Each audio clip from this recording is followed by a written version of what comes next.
Masayang nagbibigay, Lord God. Salamat, Panginoon, sa pagpapala, Panginoon, ng aming tatanggapin pa, Panginoon. Lord God, ito po, Panginoon, ay binabalik namin sa iyo, Panginoon. Ito po, Panginoon, ang aming samang panalangin, Panginoon, na may mataas na pagpupuli at pagpapasalamat sa pangalan ng Jesus. Amen.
Amen. Praise God. Bigyan po natin ng malakas na palakpak si Lord sa umaga nito. Amen.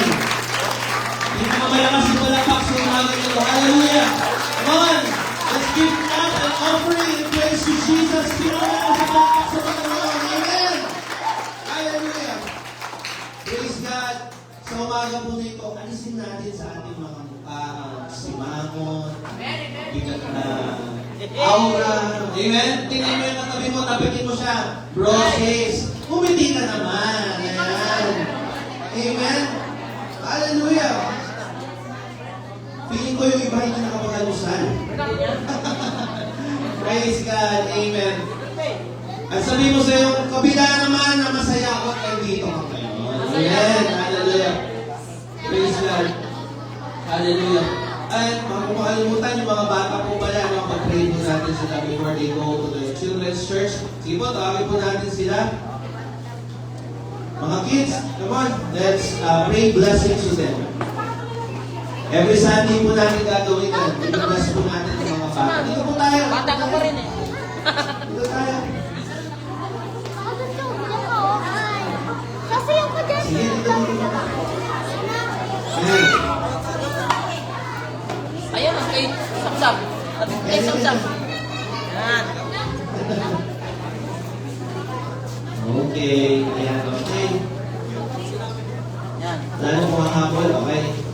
Sige, tayo po tayo and let's extend our hands to them and speak blessings sa mga bata po ito. Amen. Hallelujah.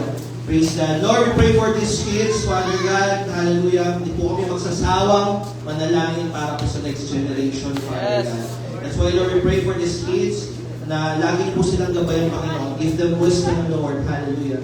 Nawa, Panginoon, na ang lakad nila, Lord, bilang isang Kristyano, even, Lord, na bata pa sila, Panginoon, naway maturuan sila ng mabuti, Panginoon. Nawa, Lord, i-guide po, Lord, yung mga teachers nila later, Father God, as they teach Bible stories, O God, Bible lessons, O Lord, sa umaga po nito, Father God. Nawa, yung mga puso nila, Panginoon, ay patuloy na matamnan ng iyong salita, Panginoon, at lumaki sila, Father God, na may takot sa iyo, Father. Yes. Hallelujah. We thank you, Lord, for this day, and we dedicate these children to you, Father God, in the name of the Father, and the Son, and the Holy Spirit. Thank you, Lord. Amen. Hallelujah.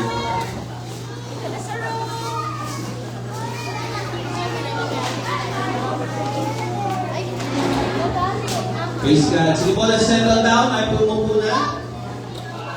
So, umaga po nito, hindi ko na po patatagalin pa. We're going to talk about a spirit-filled heart. Sabihin nga natin po, spirit-filled heart. Spirit-filled heart. No? So, umaga po nito, pag-uusapan natin ang puso. Amen. Sabihin nyo nga, puso. Puso. Sino po dito may mga puso, taas ang kamay? Amen. Yung mga umilang taas, wala. Walang puso yan. Atay lang. Kabog lang na, no? Baga lang, ano? Amen. Yesterday, we went to Bataan po, and we had discipleship summit, and we are so blessed. Almost 300 leaders and pastors po ang nag-attend sa Bataan. Yung mga nakamiss po, sayang. Sa susunod po na discipleship summit, I hope po na makasama kayo. Amen. No, ilan po tayong ang ating attendees from West Pampanga ay nasa 29? Wala ako. 29 po kami. So mga leaders po yun and pastor. And sabi ni Pastor Chris, naalala ko, kahit daw yung mga bago sa church, invited na next summit. Di ba? So excited pa naman natin si Lord. So next summit, sumama po kayo. Iba po ang experience na makapag-attend po sa mga ganon. No? Iba po ang encouragement, iba po ang, syempre, iba rin na makarinig po tayo sa ibang mga pastors. Pero huwag po kayo magsawa sa akin. Ano? Amen. At yung, syempre po, isa pa po doon is yung fellowship. No? Yung ginagawa po natin fellowship. Makita nyo po yung ating mga kapwa ka-Foursquare po natin dito po sa West Central Luzon. Siyempre, iba po yung encouragement na makita po tayo mga kapamilya natin sa ibang lugar. Amen! Sa mga hindi po nakakaalam, Foursquare is not just here in the Philippines, we are international. Tayo po ay globally recognized ang ating po church, ang ating po denomination, dahil nagsimula po ito sa Amerika. Sa mga hindi po nakakaalam, no? Kaya, blessed ka that you are belong to the Foursquare family. Amen! Amen. Sabi po sa iyong katabi, we are Foursquare. We are Foursquare. Amen? At kahit saan po kayo magpunta sa sulok ng Pilipinas, ay meron pong Foursquare Church. Yes. Yan. So, bawa kayo yung nag-vacation sa Mindanao, nagpunta po kayo sa Visayas, ay may Foursquare Church po. Yan. Okay? But today, pag-uusapan po natin, no, ang spirit-filled heart. A Christian heart. Alam niyo po ba, bilang isang Kristiyano, ito po ang kailangan natin. Sabihin natin kailangan. Kasi natin kailangan. Kailangan po we are spirit-filled. Dapat tayo ay puspos ng banal na Espiritu. Amen? Kaya nga po, marami pong Kristiyano ang hirap umusad sa kanilang pagpunlad at paglago sa kanilang pananampalataya dahil hindi po nila alam that they need to be filled with the Spirit. Amen. Here in Foursquare, we believe that we believe in the God the Father, God the Son, and we believe in God the Holy Spirit. One God in three persona. At pangatlo po si Holy Spirit doon. Amen. Kaya, sabi po dito, importante po that we are filled with the Spirit. Amen. At kailangan po itong qualities na ito in every Christian. We need to have a Christian heart. A Spirit-filled heart. Amen. Kasi alam nyo, connected po yan lahat doon. Ang lakad natin bilang isang Kristiyano, direkta yan sa puso. Amen. Kasi po, pwede mo sabihin ikaw ay isang Kristiyano, pero ang iyong puso nasisinungaling. Amen. May mga ganun pong Kristiyano. Na sinasabi nila Kristiyano sila, pero sa puso nila, deep in their hearts, hindi pa talaga nila naiintindihan. That's why this morning, I'll try my best na maintindihan po natin bakit kailangan natin ng Spirit-filled heart. Sabihin ulit natin, Spirit-filled. Spirit-filled. Amen? At ito po ang quality na kailangan po natin. Sabi po ni Apostle Paul sa Romans chapter 8 verse 14, nandiyan ba? For all who are led by the Spirit of God are children of God. Yung tunay na anak ng Diyos ay itong mga Spirit-led. Yung hinahayaan nila ang banal na Espiritu ang mag-direct ng kanilang buhay. Do you remember our preaching last time? Hearing the voice of God. Hearing the voice of the Holy Spirit. At kita-kita po dito sa Romans na ang tunay na anak ng Diyos ay yung mga talagang sumusunod sa kagustuhan ng banal na Espiritu. Amen. Importante po yan mga kapatid na may maintindihan po natin. At ang banal na Espiritu, alam niyo po ba, he is a choreographer. Alam niyo po yung choreographer?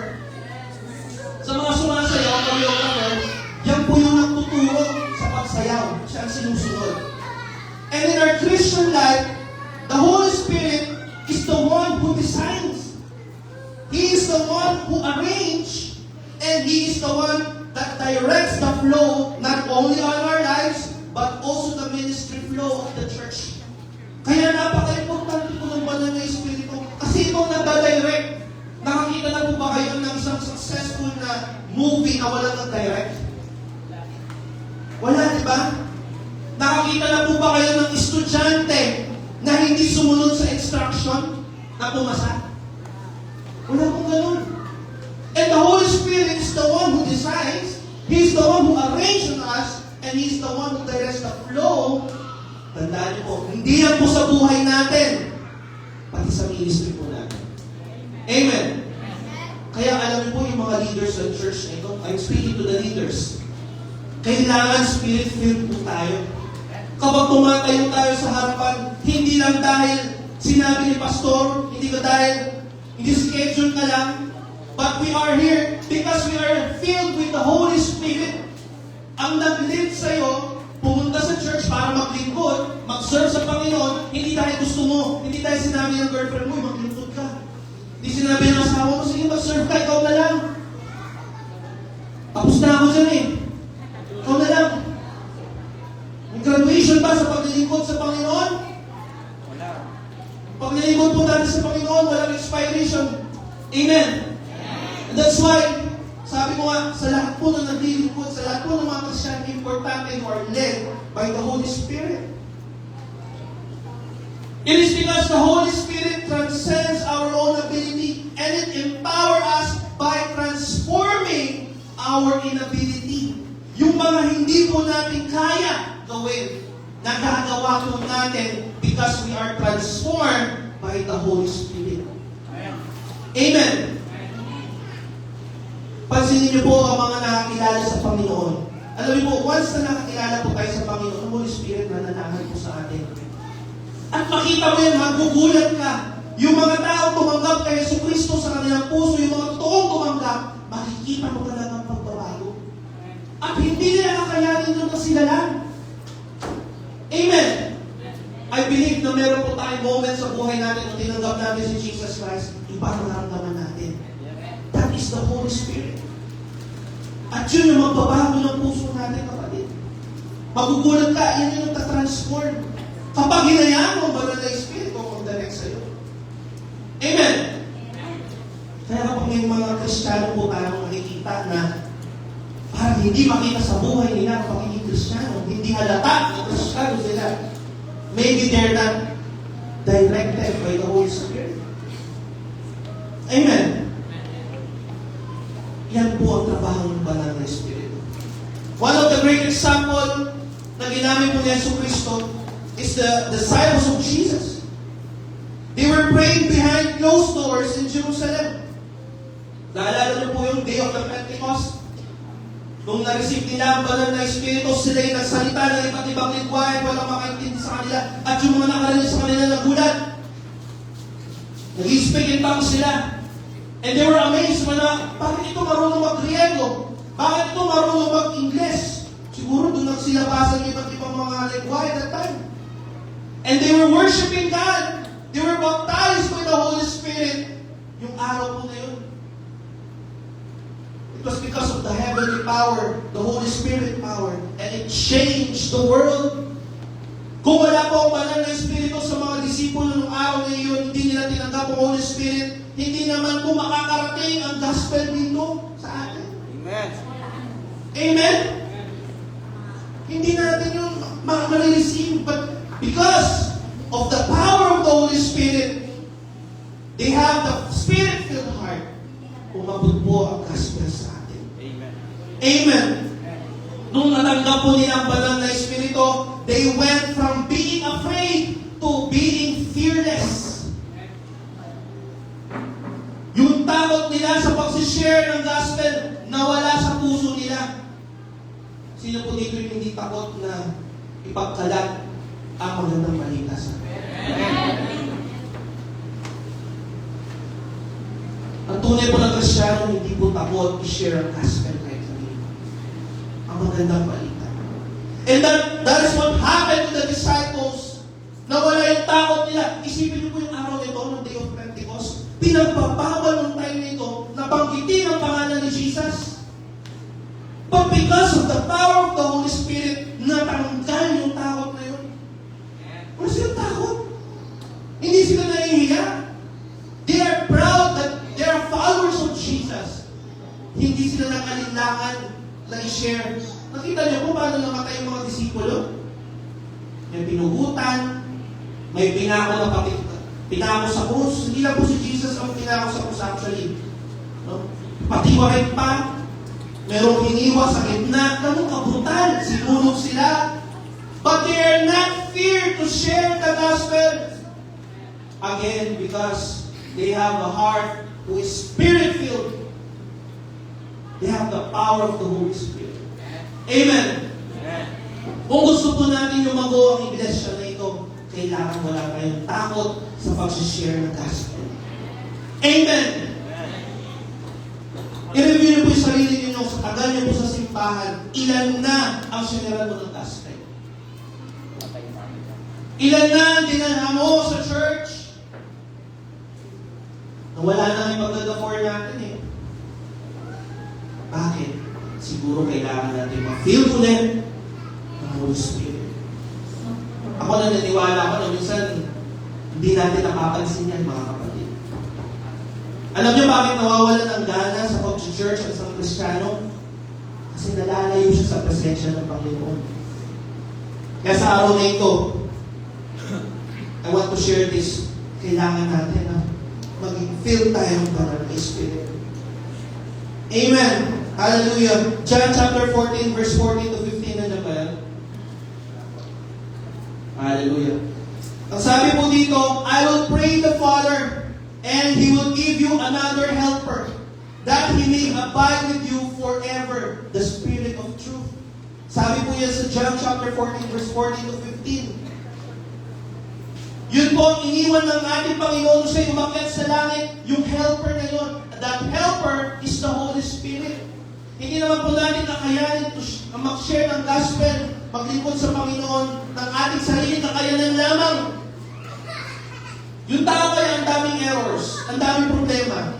Di ba kapag ang isang Kristiyano, yung hindi pa mababaw pa talaga sa paglilingkod sa Panginoon. Pag problema yan, may tendency hindi yan mag-attend sa church. Hindi yan maglilingkod. But when you are filled with the Holy Spirit, kahit anong pagsubok, kahit anumang problema dumating, hindi ka titigil sa paglilingkod sa Panginoon. Amen. Amen. Hindi mababating na dyan kahit ulan. Makikita mo sa church yan, maglilingkod dyan. Maghahanap yan ng paraan paano maglingkod sa Panginoon kasi nga, filled siya ng banal na Espiritu. Amen. Tingnan mo yung nakali mo, filled ba yan ng Holy Spirit? Hallelujah. O filled with problems. Hallelujah. Ha? Filled with utang. Praise God. Dinescribe po ni Jesus dito that nagpadala siya ng helper, and that is the Holy Spirit. Amen. Hallelujah. So tingnan po natin, no? So let's take a look on what some of the aspects are having a Spirit-filled heart. Paano po tayo magkakaroon ng Spirit-filled heart? Okay, yung mga aspeto of having a spirit-filled heart. First is a heart set on fire. Apoy. Okay? We are often afraid of the Holy Spirit's fire. But it's the fire that purifies and strengthens our faith. Marami pong natatakot pag napupuspos ng banal na Espiritu. No? Kaya nga, marami po ang kaisipan na kapag born again Christian daw, mga baliw daw yan. Sabi nila, ganun yung term nila.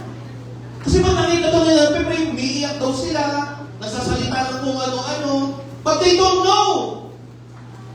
Christians are filled with Holy Spirit. Amen. Hindi nila mapipigilan yun. Sige mo, palabaw natin sa Lord. Sa mga nag-firm, sino po yung mga nagatan ng Foursquare experience na dito? Di ba po? Ay, sige, sasabihin mo na. There will be a moment na may encounter mo ang banal na Espiritu during firm. In-excite ko na po kayo. Yes. Woo! Yes. So, wait lang. Gusto ko ma-excite po yung mga mag-a-attend sa firm. Sa Sabado na po yan. At tingnan niyo po yung mga natapos yung retreat. Sobrang on fire ng mga yan. Yung mga dating matitigas ang puso, palalabutin ko para na Espiritu. Amen. Huwag kayong matatakot na kapag na-experience nyo ang banal na Espiritu sa buhay nyo, hayaan mo siya yung mag-flow sa puso mo, ipipurify niya yan. Yung mga kasalanan mo, aalisin ng banal na Espiritu. Because God is forgiving. We are not perfect. Sino perfect dito? Wala po. Wala. But because of the Holy Spirit, siya po nag-purify, nag-strengthen ang ating pananampalataya. Amen! Kaya kapag ikaw, kapatid, medyo nangihina na yung pananampalataya, kailangan mo, Holy Spirit, na punan ka muli. Kailangan mapunon muli yan. Alam mo yung pagpuno ng banal na Espiritu, hindi na yung sakto lang, konti lang, hindi eh. Yung pagbuhos na doon, talagang umaapaw. Amen. Hallelujah. You can see here, God's fire doesn't consume. Kasi po, isip natin sa apoy, di ba pag apoy, nanunumpok yan. Susunugin. Masisira, mawawalan, apoy, di ba? Ganun, naninira. But the fire of God is different. It directs, it delivers, and it protects. Alam niyo mga kapatid, kapag nasa iyo ang banal na Espiritu, you are directed, alam mo yung gagawin. Hindi ka na kailangan sasabihin ng pastor, o gawin mo ito, gawin mo yan. Hindi na kailangan. Directed ka ng banal na Espiritu. Amen. It delivers.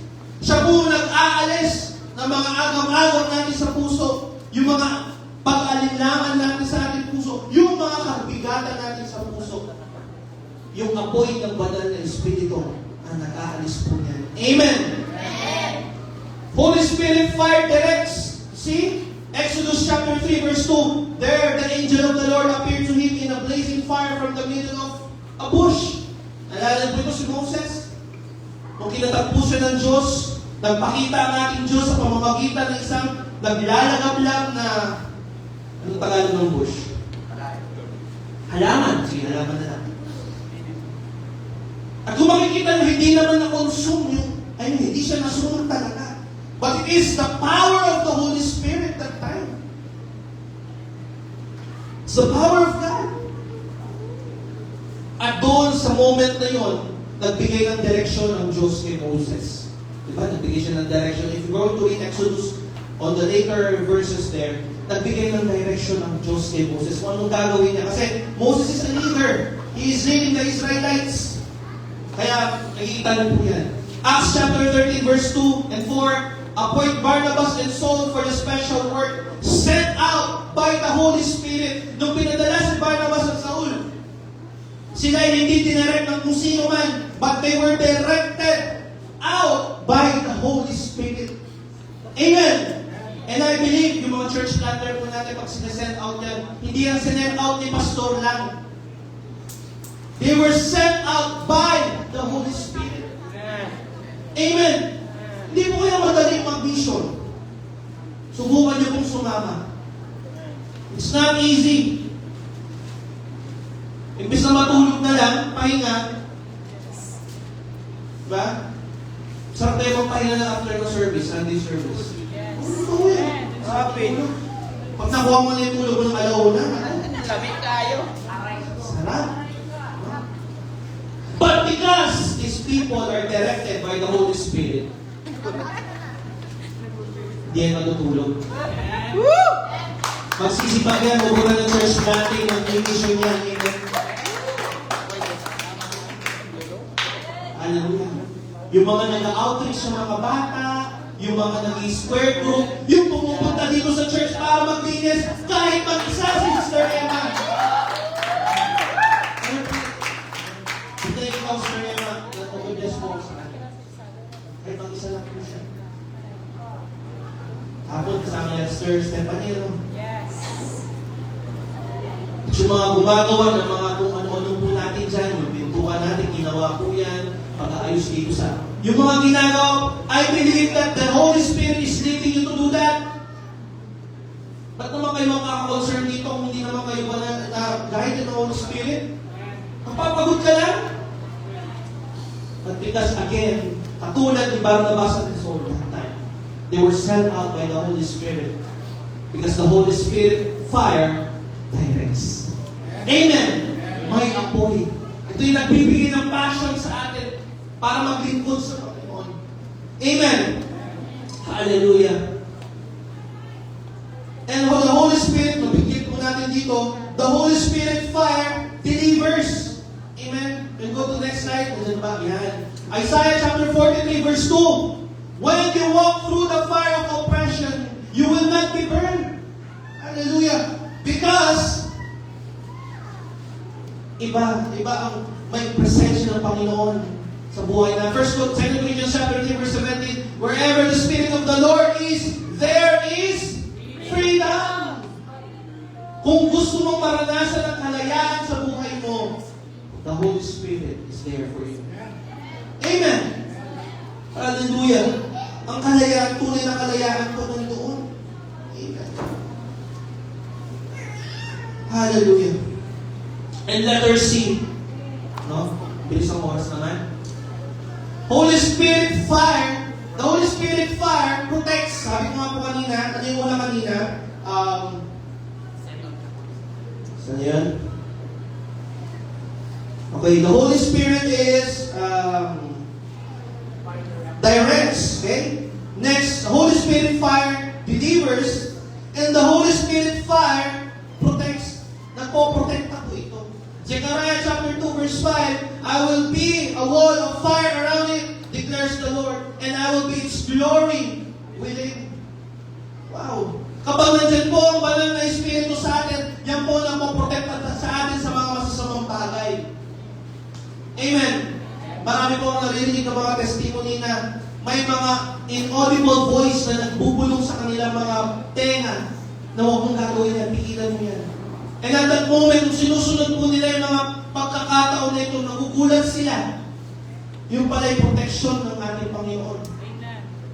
Sila yung nalalayo sa aksidente, sa kapahamakan. May isa po akong video na napanood sa Facebook, no? Hindi ko alam kung na-share ko po siya. Ano siya vlogger siya Dinala siya sa siguro ng Panginoon. Hindi siguro, dinala siya ng Panginoon Itong vlogger po na ito ay yung kanyang content is namimigay siya ng pera randomly sa mga nag-uupa sa USA. So he is walking, nakapunta po siya doon, pumatok siya sa pinto na ito, tinanong niya yung tao, sabi niya, is this your house? Sabi niya, no, I'm renting here. How long have you been renting this? Ganito ganyan. So hindi niya tinanong. So nagbilang siya ng pera. Binigyan niya ng around $10,000. 1,200 ko yun, $1,200. Umiyak yung tao. Kasi sabi niya, he was praying to God that time. Kasi nawala na siya ng trabaho. Nawala na siya ng... Amen! Leading ng banal na Espiritu. magtitiwala tayo sa galaw ng ating Panginoon sa buhay natin. Alam nyo, iba ang karanasan na ito. Amen. Hallelujah. That's why the Holy Spirit, okay, when we set our hearts on fire by the Holy Spirit, it directs, it delivers, and it protects. Amen. Hallelujah. Pangalawa po, a heart filled to overflowing. We are filled at salvation, but we need the baptism of the Holy Spirit to overflow with power. Di ba po, nung tinanggap natin ang banal na Espiritu at yung mga tumanggap sa ating Panginoon ay they decided to be baptized in water. Amen. To proclaim their belief, to proclaim their faith in God. Pero iba pa rin ang mabaptize tayo sa banal na Espiritu, mga kapatid. Amen. Amen. Alam niyo, maraming Christians hindi po na nakaka-experience ito. To be baptized in the Holy Spirit. Because when you've been baptized sa ating sa banal na Espiritu, mag-overflow po ang kapangyarihan ng Diyos. At hindi niyo po ito mako-contain. Kaya alam niyo po ba yung sinabi sa Biblia na sa pamamagitan lang ng paggamit ng pangalan ng Panginoon, tayo makakapagpagaling, makakapag-alis ng mga demonyo. Amen. Hindi po natin magagawa yun kung wala ang banal na Espiritu. Wala tayong overflowing power. That's why we need to be filled with overflowing power of the Holy Spirit. Amen. It says in 1 Corinthians chapter 6, verse 19 to 20, your body is the temple of the Holy Spirit. You do not belong to yourself. Hindi na po tayo may-ari ng katawan na ito nung tinanggap natin si Jesus Cristo sa buhay natin. You have been paid by a price. At ano ang price na yon? Yun ay ang buhay ni Jesus Cristo na matay sa krus ng Kalbaryo para sa iyo, para sa akin. Hallelujah. Okay lang ba siya? Okay na ako. Amen? Our body is a temple of the Holy Spirit. Amen. John chapter 20 verse 22, then he breathed on them and said, receive the Holy Spirit. Ganun ang pagbigay ng banal ng pag-iwan ng Yesu Cristo sa mga disipulo. He breathed the Holy Spirit. Hallelujah. That's why we need to be filled with the overflowing power of the Holy Spirit. Paano po? Bilisan na po natin. Number 3 is a heart empowered. We cannot live out God's purpose without the Spirit's power. Hindi po natin magagampanan ang purpose ng Diyos sa buhay natin if we are not filled or empowered of the Holy Spirit. Amen. Sabi ko nga, ako'y natutuwa kahapon. Nag-challenge po ang ating pastor, Pastor Chris, yesterday, sa mga gustong mag-Bible school. No? Sino po kasi mga Bible school student dito? Taas po yung kamay natin. Patingin nga po. Ayan. So yan, may mga Bible school students po tayo. At ako po yung naniniwala na hindi naman mag-enroll yung mga yan if they're not empowered by the Holy Spirit. Amen? Nandun yung urge eh. Nandun yung kapangyarihan ng Diyos. At they're living their purpose because of that. Amen. Ephesians chapter 3 verse 16, I pray that from His glorious unlimited resources, He will empower you with inner strength through His Spirit. Ang kalakasan po natin ay galing sa banal na Espiritu. Alam niyo po yung mga naglilingkod ng tunay sa ating Panginoon, kahit pagod yan, kahit isang galing pa sa trabaho yan, but because they are filled with the Holy Spirit, hindi magsasawang lingkod yan sa Panginoon. Amen. Hallelujah. Empowers our prayers. The Holy Spirit empowers our prayers. Romans 8:26, the Holy Spirit helps us in our weakness. Pleads for us with groanings that cannot be expressed in words. Alam niyo po ang banal na Espiritu, yan po tumutulong po sa atin sa pananalangin. Amen. Amen. Dumating po ba sa moment na when you are praying, you don't know what you're saying, hindi mo alam kung ano yung pagpe-pray mo. At hahayaan mo na lang ang banal na Espiritu ang pumilos na. Iiyak ka na lang. Iiyak mo sa Panginoon, Lord. Kaya mo pumilos siya. And that is the Holy Spirit. Kasi po, ang katawan ng tao, mahina yan eh. It is weak. Pero mag-urge yan para manalangin. At ang panalangin ng mga may kapangyarihan, yun ay filled with the Holy Spirit. Yun ang puso ng puno ng banal na Espiritu. Also, a Spirit-filled heart empowers our witness.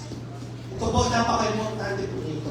Acts chapter 1 verse 8, you will receive power when the Holy Spirit comes upon you, and you will be my witnesses. Amen.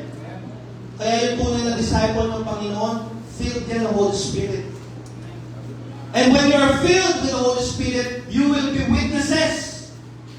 Ano ang ibig sabihin ng witnesses? Tayo yung mga nagdi-disciple, nagre-reach out sa mga tao. Amen. Kaya sabi ko nga po sa inyo, dapat tayo mga Christians, we are filled with the Holy Spirit at wala tayong takot sa pag-share ng gospel. Amen. Amen. Ako po, I am visioning that this church, later on, there will be a second service. Susubukan niyo yun. Amen. Kumalakpak kayo, may gusto ng second service. Hallelujah. Kaya ba natin yun, yung service natin na 7 to 9 o'clock, tapos 10 to 12 o'clock? Pwede, no? Body. Why not? I was praying to God, sabi ko, Lord, binivision ko po sa church na magkakaroon kami ng 2 services. May 2 set ng worship team, may 2 set ng mga ushers, at alam niyo, tingnan niyo po puno na to. Puno na to. Sabi ko, Lord, kailangan magdagdagan pa kami. Kailangan makapag-reach out pa kami kasi malapit na dumating si Lord eh. Yung kalapahan ng si Lord na. Kaya sabi ko, Lord, anong gagawin namin? And then God is reminding me, nung nag-attend ko sa concert mo ng Planet Shakers, God reminded me that time, sabi ko, gusto ko magka-second service, Lord talaga. Sabi ko, yung desire ng puso ko. Kaya nung nakita ko yung sa kina Pastor Chris po sa Santa Ana, no? Nagkaroon ako ng banal na inggit. Banal na inggit talaga. Sabi ko, second service na sila. Sabi ko, kaya din namin yun. Sabi ko, kaya din namin yun na magkaroon kami ng second service. Pero alam niyo po, nung sinabi sa akin ng Panginoon, kailangan mapuskus mo na kayo ng banal na Espiritu. Hindi na ba alam si Lord? Bakit? Bakit kailangan natin maging puspos? Kasi hindi naman tayo. Sino mag-attend ng second service if we are not inviting? If we are not discipling, we are not opening square groups. Amen? Amen. Wala na po. Alam mo kung iilan lang ang magbubukas ng mga square groups, iilan lang ang nag-involve po sa discipleship. Hindi natin magagawa yung vision na yun. Ang tanong ko po, kasama ko po ba kayo sa vision na ito? Amen. If you are belong with that vision, let's do that. At maging muhaw po tayo sa presensya ng Panginoon sa Holy Spirit. Kasi hindi po natin kakayanin na sinabi ko lang. Kailangan puspos tayo ng banal na Espiritu. Tayong lahat na kapag nag-invite, alam niyo po ba yung puspos ng banal na Espiritu ng Kristyano? Kapag nag-invite yan, hindi na makakatanggi yung i-invite mo. Ganun yung kapangyarihan ng Diyos. That's how it is. No? Yung mga nag-invite po sa inyo, naniniwala ko na nung in-invite kayo, hindi sila nakatanggi sa inyo. That's the move of the Holy Spirit. Kailangan mo magkaroon tayo ng pagkauhaw sa presensya ng Panginoon if we want to do the larger expansion of the ministry. Amen. Amen. Di ba ang gandang problema po nun? Yes. Saan natin sila pauupuin? Alam niyo po ba, dati, napupuno lang po yung church pag Thanksgiving. Pag church anniversary, pag may mga big event, napupuno yan. Pero ngayon, nakita niyo po, galaw ng banal na Espiritu. Hallelujah! Iyan na lang po yung bakante. At kung lalo pa natin sisipagan, hayaan natin ang banal na Espiritu ang kumilo sa puso po natin, naniniwala po ako, mamang problema tayo sa upuan. Magkaka-second service po tayo. Amen. Let's pray that for next year. Second service. Amen. Hallelujah. 7 to 9 naman mag-third service. Uy! Grabe. Hindi posible mga kapatid. Hindi posible. Samahan niyo lang po ako sa vision na ito. At magkaroon po tayo ng puso na hindi dahil malalaki natin simbahan, hindi po tayo magpaparami tayo ng membro sa simbahan, pero dahil uhaw tayo sa kaluluwa. Uhaw tayo na marami makakilala sa Panginoon kasi napakabalik na si Lord. Yes. He's coming very soon.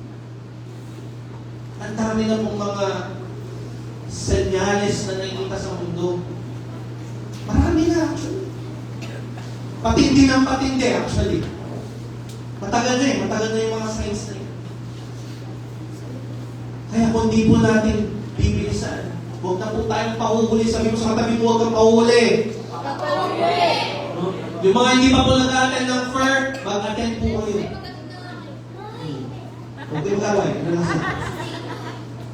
Yung mga hindi pa po nag-attend ng FER, mag-attend po kayo ng Course for Experience Retreat. And hindi po kayo magsisisi. Pinapromise ko po sa inyo. Yes. Amen. Sabado lang po yan, August 9. Yes. So, mamaya hindi ko na-announce na ako. Huwag niyo pong pakakawalan ang pagkakataon na iyon.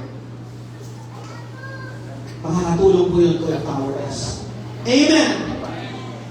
That's why this morning,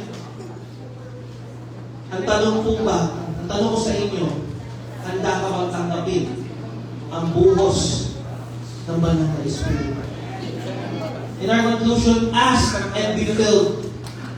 A Spirit-filled heart enables forgiveness, obedience, courage, and faithful living. When you are Spirit-filled, when you have a Spirit-filled heart, yan yung tutulong sa iyo magpatawad. Amen.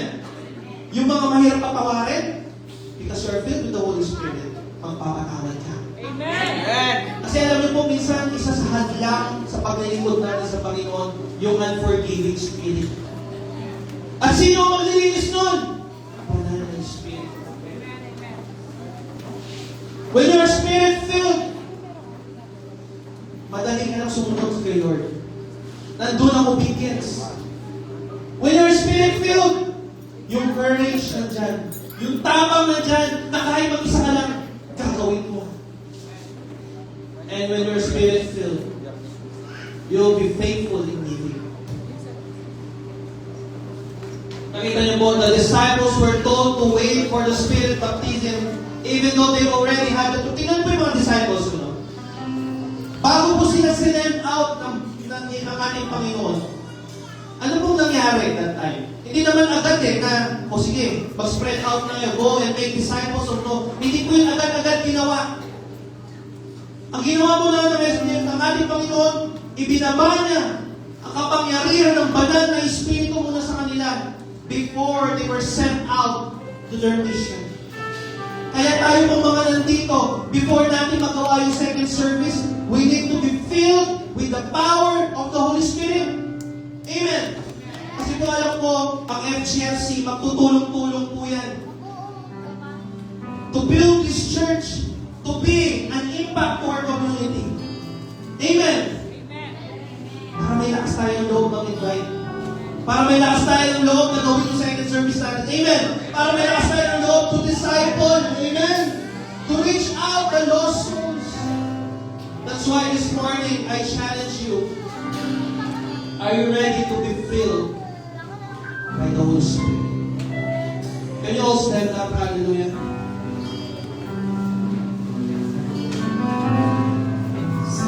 Can you sing our last song kanina?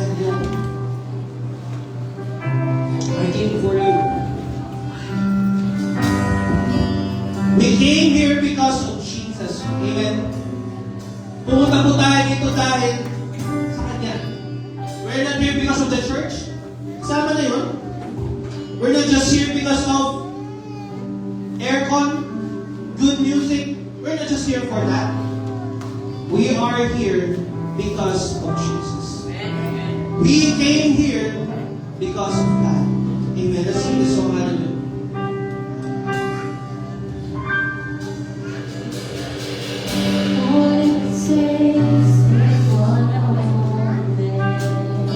Jesus. just one touch from you. Put aside all distractions, 'cause I came for you. I came for you. I need you more than ever. There's nothing else satisfies. All my life I surrender, 'cause I live for you. I live for you. Once let's raise our hand to God. Let's raise our hands to God. You are welcome in this place.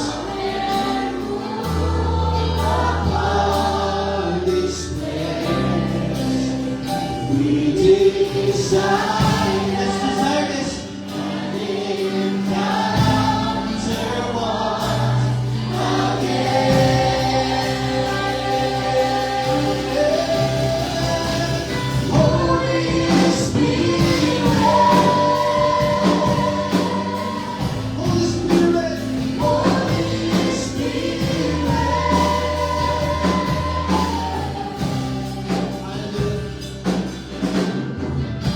Sa umaga po na ito, sa lahat po ng gustong tanggapin muli ang banal na Espiritu sa buhay nila, I challenge you to come forward. Hallelujah. Let's step forward if you want to be filled by the Holy Spirit. If you want to be filled your heart with the Holy Spirit, I challenge you right now to come in. Kung handa ka ng tanggapin ang banal na Espiritu, lumapit ka sa harapan. Come on. Huwag ka matakot, huwag ka maalinyaman. Say,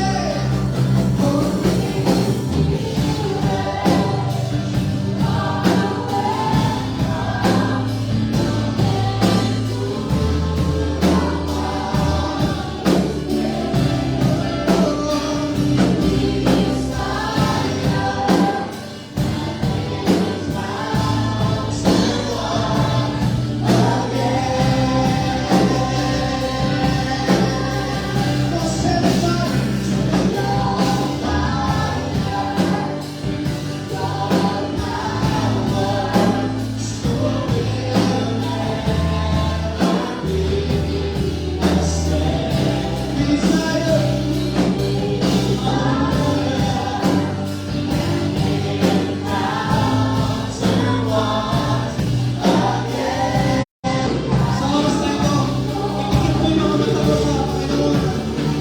Just desire the fire of the Holy Spirit this morning. Hallelujah. Come on, just desire. Lord, fill me again. Fill me again with the Holy Spirit. Lord, puno mo yung mga kulang sa puso mo. Yung mga kulang, Panginoon. Hallelujah. Jesus.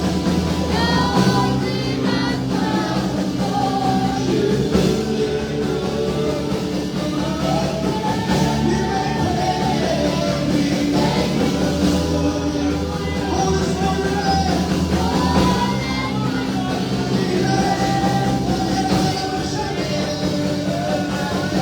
Holy Spirit. Sige, pakibuhaw ka. Pakibuhaw ka sa presensya ng Panginoon. Come on, fire.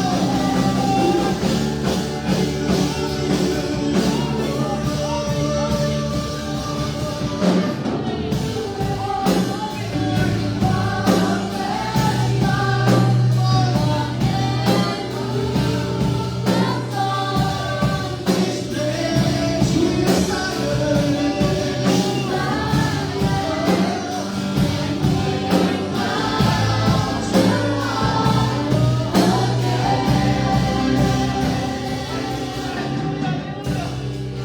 Oh, hallelujah. Come on, pray, pray. Desire the Holy Spirit this morning. Hallelujah. Wala ka nang i-desire na iba sa oras na ito.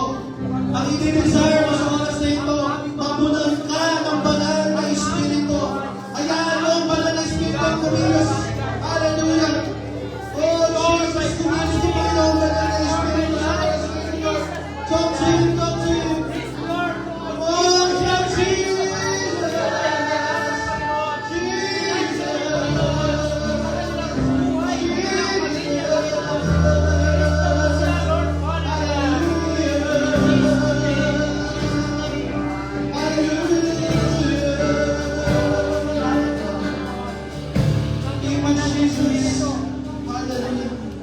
Lord, sa oras mo nito, Panginoon, sa lahat mo ng mga lumapit, taas ang kamay, Panginoon. Nag-desire, O Lord Jesus, to encounter you again.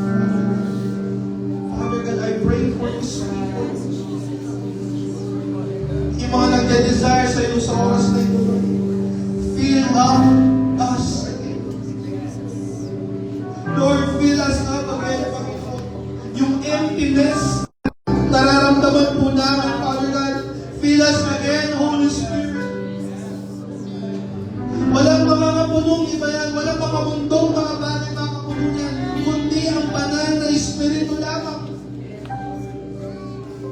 Kung may mga bagay na hindi na mapatawad pa sa oras na ito, may mga bagay na pagsama ng Lord, hayaan mo ang banal na Espiritu ang pagkinis na iyong puso. Lord, clean our hearts right now in the name of Jesus. Oh, yararabasyan. Oh, yararabasyan. Pwede mo ba tayo lumuhod sa harapan ng Panginoon sa oras na ito? Hallelujah. Hallelujah. Oh, yararabasyan.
peace and comfort. Habang nag-play na po yung keyboard, the Holy Spirit can move. Ang Banal na Espiritu po, pag pumilos po, He is gentle. He is gentle. Nagbibigay ng kapayapaan, ng kagaan. Kung yung mga hindi ko pa po naabot, can you just pray for them? Hallelujah. Extend your hands. Hallelujah. Alam ko marami nabibigatan, but let the Holy Spirit help you. Kaya na. Oh, hallelujah.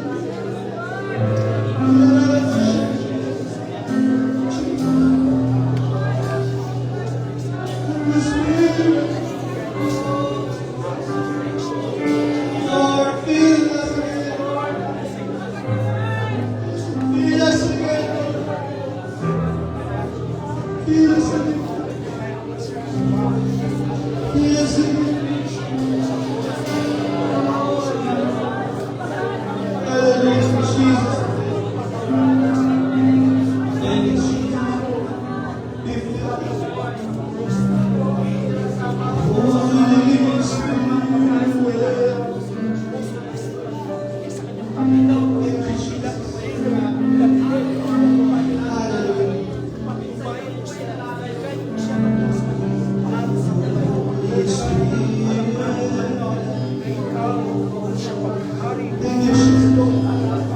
Holy Spirit. Lord, we desire fire, Lord. We desire fire today, Lord Jesus.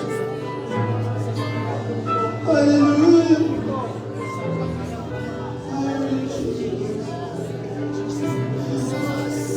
Salamat, Lord, sa iyong presensya, Panginoon. Thank you for your presence today. Thank you, Lord, for visiting us. Holy Spirit, lead us right now. Thank you, Lord, for the refreshment. Thank you for the joy. Peace of mind, Lord. Tunay nga, Panginoon, sa iyo. Nasa iyo, Panginoon, ang kapayapaan. Nasa iyo ang pag-asa.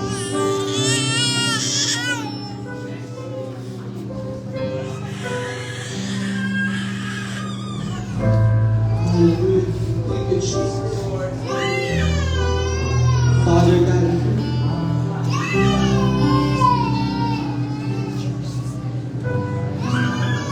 Holy Spirit, you are welcome. Come and move upon this place. We desire an encounter once again. Jesus, set your fire. Send your fire, release your power. Thank you, Jesus. So we'll never be the same. We desire an encounter once again.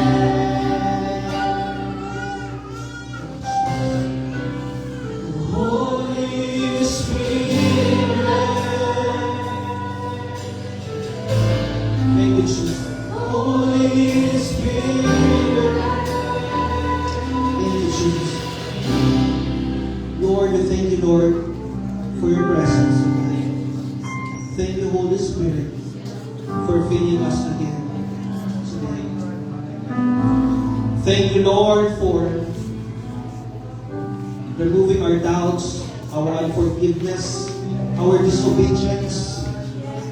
Thank you, Lord, dahil hindi namin ito kakayanin kung kami lamang. Salamat, Banal na Espiritu. Salamat sa experience niyo, Father God. And I pray, Lord, Father God, itong apoy na ito, Panginoon, ay hindi mamatay. Kundi umapoy pa, magaganda pa, Panginoon. Hallelujah! At Panginoon, magkaroon kami ng lakas ng loob, Panginoon, to follow you, to serve you, to share your gospel. Thank you, Father, for the experience. We thank you, Lord, for this day. And we bring back all the praises and honor to you. At lahat po ay magsabi na malakas na. Amen. Sige po, malakas na malakas sa Panginoon. Hallelujah. Thank you, Jesus. Hallelujah. Sige po, malakas na malakas sa Panginoon. Hallelujah. Thank you, Jesus. Thank you, Lord. Hallelujah.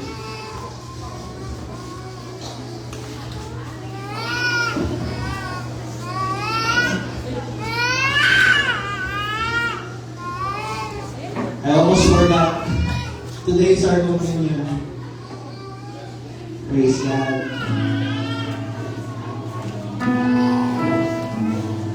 Masama po sa presensya ng Panginoon, no? Amen? Alas makalimutan yung pagkina. Thank you, Jesus. Hallelujah.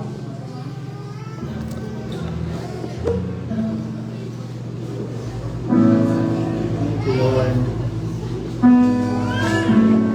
Sige po, ano muna po tayo, settle down. Hindi naman po tayo nagmamadali, ano?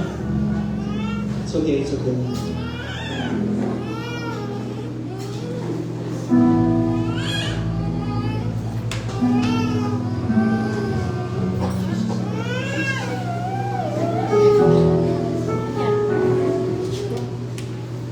Okay lang po, punasan niyo muna yung mga luha. Amen.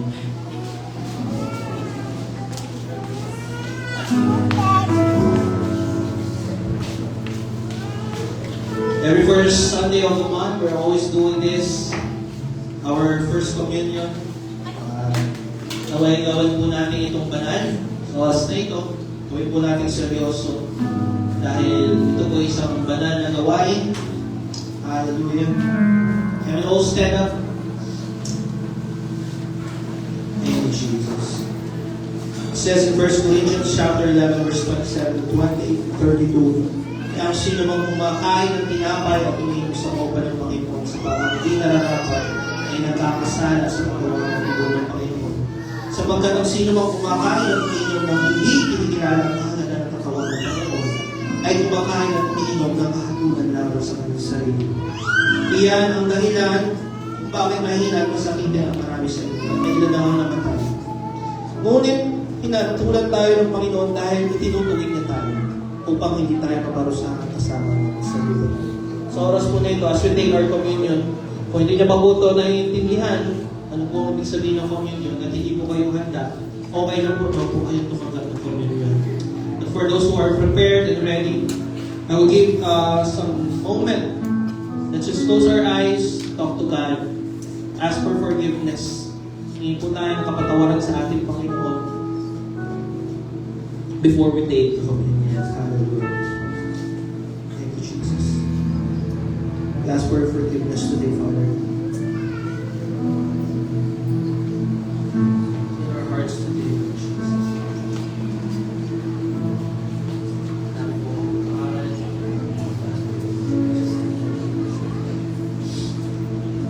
First Corinthians chapter 11, verse 23 to 25. Sabagkat ito ang turo na tinanggap ko mula sa Panginoon at ibinigay ko naman sa inyo nung gawin siya ipinagkagalo ng Panginoon Jesus ni Gopod ng tinapay na pasalamat at pinagpira-pira sa iyo sinabi, ito ang aking katawan na inihahandog para sa inyo. Gawin niyo ito bilang pag-aalaala sa akin. Symbolize the body of Christ. So when we take this, let's remind that it was because of the body of Christ we have been saved. Amen. Hallelujah.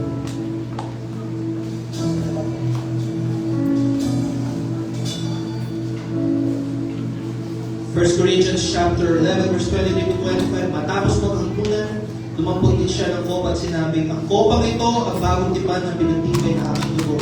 Kung iinumin ninyo, gawin ninyo bilang pag-alaala sa akin. And as we take the cup, Let's remind that we have been redeemed by the blood of Jesus. Amen. Hallelujah. Let's pray. Father God, I pray for this cup, this bread, Father God. Cleanse this, Father God, as we receive this, Father God, that we are reminded, Lord, by your sacrifice at the cross, Father God. Na kayo namatay para sa akin, para sa amin, at bawat isa, sa mga makasalanan, Panginoon. Thank you, Lord, because even though we don't deserve this, we have the gift of salvation, Lord. Thank you for that, Lord Jesus. As we receive this, Father God, nawa, Panginoon, hinisin mo ang aming mga puso, isip, Panginoon, sa araw nito. Thank you, Lord. In the name of Jesus we pray.